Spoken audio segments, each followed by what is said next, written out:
कुछ भी नहीं, एक वस्तु ऐसे पड़ी है, पत्नी बोलेगी ऐसे रहेगी, पति बोलेगा नहीं ऐसे रहेगी। अब दोनों बोले नहीं ऐसे नहीं, ऐसे कर दो, बात खत्म। नहीं, ऐसे ही रहेगी। बस वही कलेश घर में बड़े बड़े दुख का कारण बन जाता है। छोटी सी बातें हैं, बड़े दुर्लभ मानुष तन मिला है, हम घर में ही लड़ाइयों में बिता देते हैं। अरे छोटी सी बात है ना, ऐसे कर दो ऐसे कर दो, क्या फर्क पड़ जाएगा। बात को अपनी ईगो को दूर रखने की है ना। अब एक वृक्ष जब अपनी जड़ें छोड़ देता है ना, वो सूख जाता है। सोचो, हमारी तो जड़ें धरती में भी नहीं है, हवा में लटक रहे हैं। पता नहीं किन बुजुर्गों के, ऋषियों के आशीर्वाद के स्वरूप पर अभी लटक रहे हैं, थोड़े बचे हुए हैं। कृपया अपनी सोचिए, आपके पास आपके माता पिता साथ में है ना, इसलिए आपको लग रहा है। अरे जब ये चले जाएंगे ना छोड़ के, उस टाइम आपको पता लगेगा इनकी कीमत क्या है। अभी भी समय है, जो पीछे बीत गया वो बीत गया, भूल जाओ।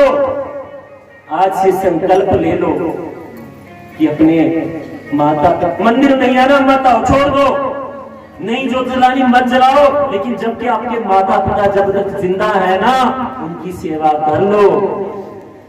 एक बच्चा भगवान की तपस्या कर रहा था, घर में बैठा पूजन कर रहा था। पूजन करने के बाद वो है, उसकी माता पिता से बड़ी प्रीति थी, हमेशा माता पिता की सेवा करता, पूजा भी करता, माता पिता की सेवा भी करता, लेकिन माता पिता की सेवा में कोई व्यवधान नहीं आने देता, हमेशा सेवा करता। और ये सच्ची बात बता रहा हूँ, इसको मजाक मत समझना। सेवा कर रहा है, पूजा कर रहा है, माता पिता की भगवान की तरह पूजा करता।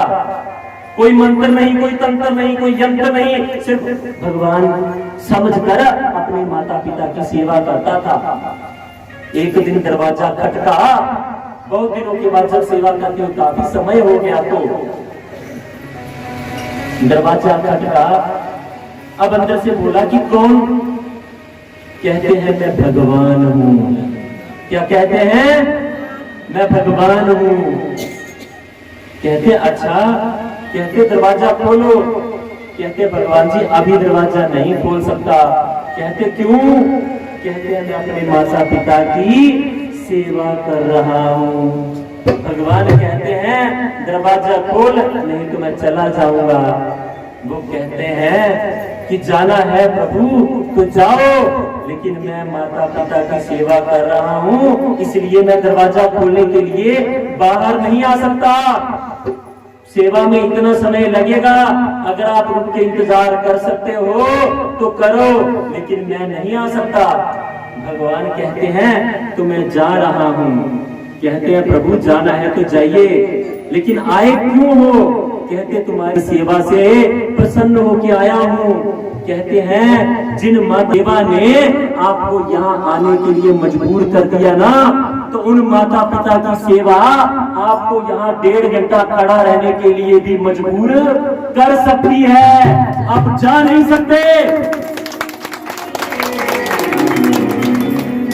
बंधुओं, ये महत्व है माता पिता की सेवा का।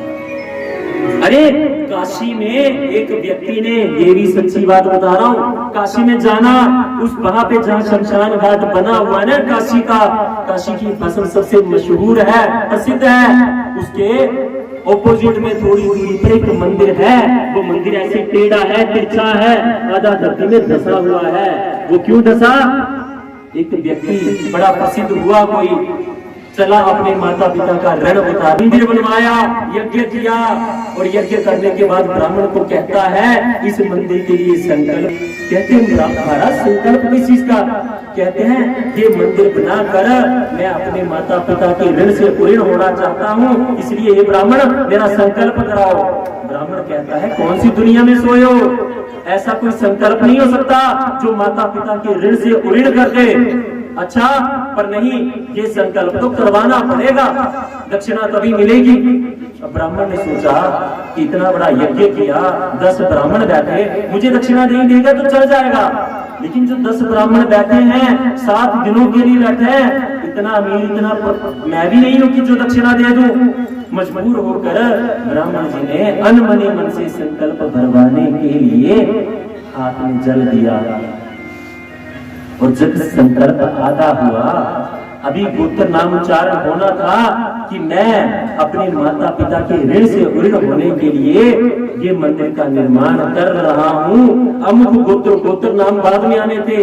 इतना बोला था कि वो मंदिर धरती में आधा समा गया। गुरुबंकी बिहारी बंधुओं, ये माता पिता की महिमा है जिनको हम समझते नहीं।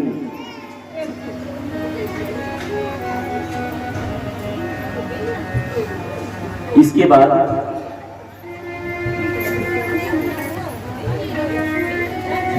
रुक्मिणी जी और भगवान श्री कृष्ण जी, भगवान जी ने एक बार सोचा, सारी सखियां सारी पत्नियां रूठती हैं मुझसे, कोई ना कोई बहाना करती हैं, परंतु रुक्मिणी जी ने कभी कोई जिद नहीं की। चलो आज मैं थोड़ा विनोद करता हूँ। भगवान गए, कहते रुक्मिणी तेरे भाग्य तो फूट गए। क्या हुआ प्रभु, बाहर से आके ऐसी बात कर रहे हो? हाँ रुक्मिणी, तुम्हारी तो भाग्य फूट गए। कहते क्या हुआ? कहते कहा तेरे को गवाला ही रह गया था तेरे को शादी करने के लिए, विवाह करने के लिए। इतने अच्छे लोगों से तेरे बागदान की बात चल रही थी, क्या देखा तुझे इस गवाले में जिसको आता जाता कुछ नहीं है? रण छोड़ है, युद्ध से भागने वाला है, माखन चोर है, माखन को छुड़ाने वाला है, और भी दुर्गुणों से भरा पड़ा है। रुक्मिणी को एक पल तो अचेत हो गई, गिर पड़ी। अरे भगवान ने देखा मैं तो विनोद के लिए बोल रहा था, लेकिन जब हालत देखी, चतुर्भुज धारण करके एक हाथ से रुक्मिणी जी को पकड़ा, दूसरे से पंखा करने लगे, तीसरे से पानी पिलाने लगे। अरे रुक्मिणी क्या हो गया, उठो उठो जल्दी। लेकिन रुक्मिणी जी कहाँ होश में आया। जब होश में आई, कहते प्रभु सब कुछ कहना, पर ऐसी बात मत कहना। क्यों? मेरे लिए तो आप सब कुछ हो। आपने कहा कि मेरे माता पिता का नाम पता नहीं, तो आपने फिर रुक्मिणी जी तर्क लेके समझाने लगी, जो आपने कहा वो बिल्कुल सच है। आप माखन चोर हो, आपने कहा कि मैं चोर हूँ, बिल्कुल आप चोर हो, सभी के पापों को चुराने वाले हो। अरे जो दुष्ट प्रहार करने के लिए भी आता है, उसके भी बुरे कर्मों को चुरा के मोक्ष प्रदान करते हो, इसलिए आपने सच कहा, आप चोर हो। आपने कहा मेरे माता पिता का पता नहीं, बिल्कुल आपका कोई माता पिता हो तब तो पता हो। आप तो स्वयं दुनिया के माता पिता हो, ब्रह्मा को बनाने वाले हो, सृष्टि को बनाने वाले हो, कैसे पता चलेगा? अच्छा, जितने तर्क भगवान जी ने अपने विरुद्ध दिए, उतने ही माता रुक्मिणी ने अच्छे से ही बना के प्रस्तुत किए। भगवान कहते हैं रुक्मिणी, अगर आज मैं रूठता नहीं या इस तरह का नहीं कहते तो मुझे पता नहीं चलता कि तुम इतनी विद्वान हो रे।